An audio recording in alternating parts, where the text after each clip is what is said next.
এই কথাটা কাদের জন্য খাটবে জানি না, তবে আমার মতো কর্পোরেট মজদুরের জন্য শনিবারটা কিন্তু সেরা দিন। তবে শনিবারের থেকেও সেরা যদি কিছু হয়ে থাকে তাহলে সেটা হচ্ছে ফ্রাইডে নাইট। আমার সব থেকে ভালো লাগে এই কথাটা ভেবে যে ফ্রাইডে নাইটে শোয়ার পরে শনিবারের সকালবেলা ওঠার এত তাড়া থাকে না। শুধু এইটুকু নয়, আমার কাছে আরো একটি পছন্দের জিনিস হচ্ছে গীতা পড়া। গীতা পড়া এখন আমার একটা হ্যাবিটের মধ্যে হয়ে গেছে। প্রতিদিন রাত্রি পারলে আমি গীতা পড়ি যদি আমার মন শান্ত থাকে। পুরো দিনের মধ্যে এইটুকু সময়ের মতো শান্তি আমি আর কখনোই পাই না। গীতা পড়ার সময় মনটা যতটা শান্ত হয়ে যায় সেটা আমার পক্ষে বলে বোঝানোই সম্ভব নয়। আজকে আমি পড়লাম গীতার প্রথম অধ্যায়ের 37, 38, 39 নম্বর শ্লোক, যেখানে অর্জুন বলছেন, সেই জন্য আমরা সবান্ধব এই ধৃতরাষ্ট্রের আত্মীয়গণকে বধ করার উপযুক্ত নই, কারণ হে মাধব, নিজ আত্মীয়দের বধ করে আমরা কিভাবে সুখী হব। এইভাবে আমার ফ্রাইডে নাইটটা মোটামুটি শেষ হয় এবং শনিবার দিনকে সকাল 11টা থেকে 11:30টার মধ্যে আমি ঘুম থেকে উঠি। I am not very much proud of my self for this.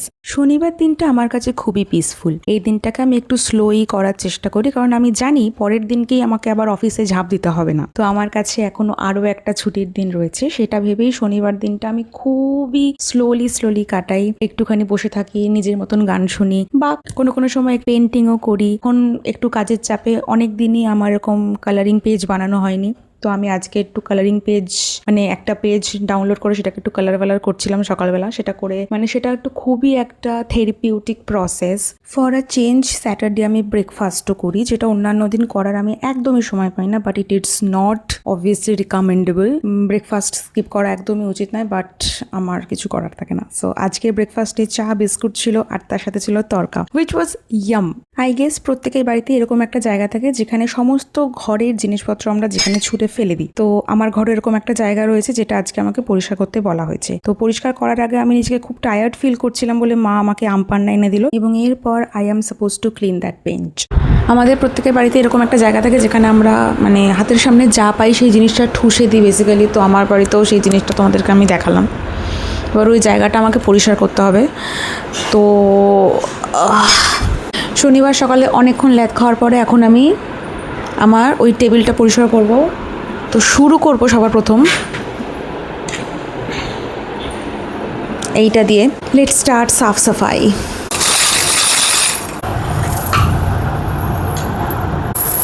Velvety চুড়ি যেটা আমার আছে, এটা ছাড়া আর কোনো ভেলভেটি চুড়ি আমার কাছে নেই। এই একটাই কালারের কিনেছিলাম যখন খুবই ট্রেন্ডিং হচ্ছিল, তারপর আর কেনা হয়নি, সময় পাইনি। বিউটিফুল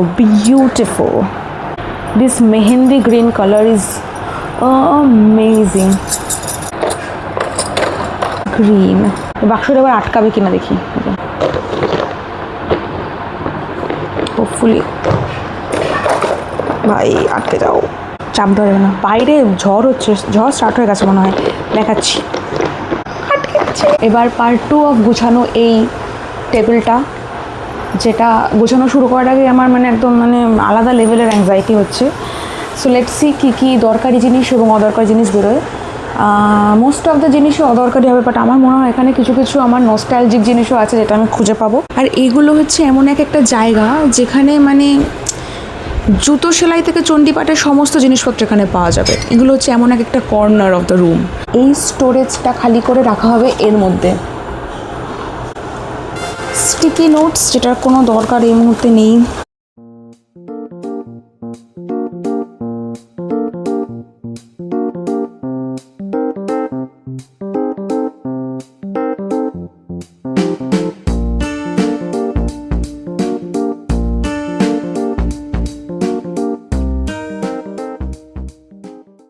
টাকার কাজ করার পর আমি এতটাই হাঁপিয়ে গেছি, এমন প্রিটেন্ড করেছি, দিয়ে তারপরে মা আমাকে আমার জন্য একটা ফেস প্যাক বানিয়ে দিয়েছে। এখন আমি ফেস প্যাক লাগাতে বসে গেছি। ফেস প্যাকের ইনগ্রিডিয়েন্টস বলতে আমি যেটুকু জানি সেটা হচ্ছে বেসন, অ্যালোভেরা আর মধু। বাকি যদি কিছু থেকে থাকে সেটা মা জেনে থাকবে, আমি বলতে পারবো না। তোমাদের জানতে হলে কমেন্টস করতে পারো, আমি মার থেকে জেনে বলে দেবো। ফেস প্যাক লাগাতে তো বেশ দারুণ মজাই লাগছিল, কিন্তু তার যা স্মেল, সেই স্মেলে মনে হচ্ছিল আমার আগের দিনের ভাত উঠে আসবে, বাট সেটা বড় কথা নয়। ট্যান রিমুভ করা is more important than that.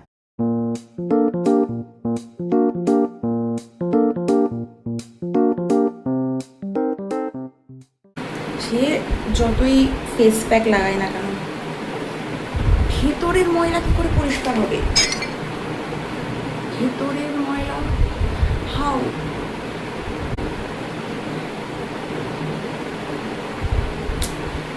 মা আমাকে পরিষ্কার করতে বলেছে ঘর, তো একটা জায়গার জিনিসপত্র সরিয়ে আমি আরেকটা জায়গায় রেখেছি, আবার ওই জায়গাটা জিনিসপত্র সরিয়ে আমি আর একটা জায়গায় রাখবো।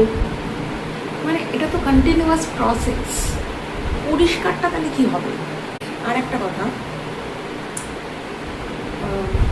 Y this is called Saturday, তার কারণ হচ্ছে আমি স্নান করে এলাম মাত্র, আর আমি দেখাবো এখন কটা বাজে।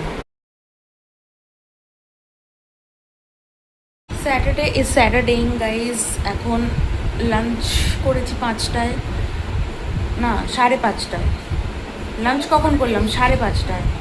তারপরে আমি 1 ঘন্টা ঘুমিয়েছি 6:30 অবধি। এখন বাজে 7টা। এখন আমি বাজারে যাচ্ছি, বৃষ্টি পড়ছে, তার মধ্যে আমি বাজারে যাচ্ছি। মানে impromptu plan ultra pro max for Saturday, so let's গো।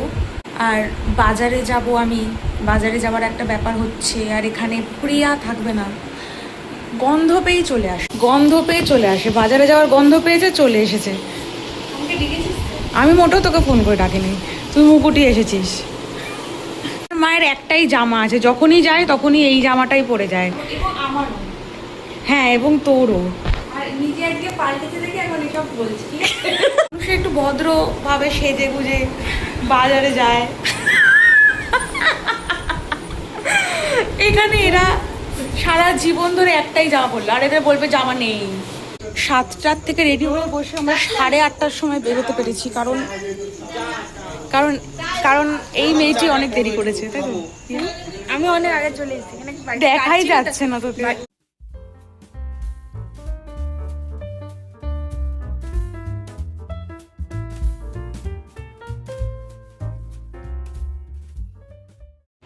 বাজার থেকে চলে এসেছি, আর আমি বাজারে যাব আর সেই পুরো কাজ কমপ্লিট হবে সেটা তো হতেই পারে না। মানে যেইটুকু কাজ নিয়ে আমরা গিয়েছিলাম তার মাত্র 40% কাজ কমপ্লিট করে আমরা বাজার থেকে ফিরে এসেছি। এবং এখন বাজে হলো 10টা 10। এখন আমরা বাজার থেকে ফিরেছি, সুপার এক্সস্টেড। কালকে একটা প্ল্যান আছে, কালকে অনেক দিন পর আমি আমার বন্ধুদের সাথে দেখা করতে যাব, যার জন্য আমি খুবই খুবই খুবই খুবই এক্সাইটেড। Ultra pro max. তো তার জন্য কালকে আমাকে সকালে উঠতে হবে। নট অনলি তার জন্য, সকালবেলা আমার আরও একটা কাজ আছে, সেটার জন্য আমাকে সকালে উঠতে হবে। সো আমি জানি না আমি কীভাবে করবো। এখন 10টা 10 বাজে। এখন আমার অনেক মাথা যন্ত্রণা করছে। এখন আমি চা খাবো, দেন আমি একটু ওয়েট করব, দেন আমি একটু ডিনার করবো, তারপরে আমি অ্যাজ ইউজুয়াল শোয়ার আগে গীতা পড়বো, তারপরে শোবো।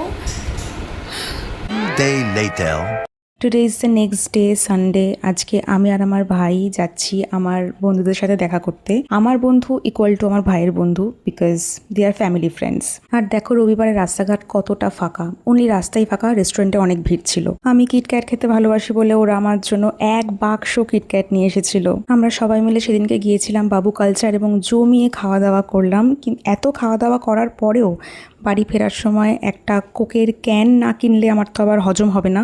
এরপর ট্রেনে ঘুমাতে ঘুমাতে চলে এলো রানাঘাট, আর আমিও নেমে গিয়ে বাজার করতে চলে গেলাম, কারণ অনেক বাজার পেন্ডিং ছিল কালকে। ফাইনালি আমি আজকে বাড়ি চলে এসেছি। আর বাড়ি আসার সময় আমি আবার বাজারে গিয়েছিলাম, অনেক কিছু কেনার ছিল, প্রচুর কেনাকাটা হচ্ছে ইদানিং। সো আরও অনেক কিছু কেনাকাটার ছিল। কালকে আমি আমার মা আর বোনকে অপমান করেছি যে রোজ রোজ একই জামা পরে বাজারে যায়, তাই জন্য আজকে এরা জামা কাপড় চেঞ্জ করে গেছে। জামা কাপড় চেঞ্জ করে গেছে, আমরা জামা চেঞ্জ করে গেছে, আমি কেন ভিডিও নিইনি।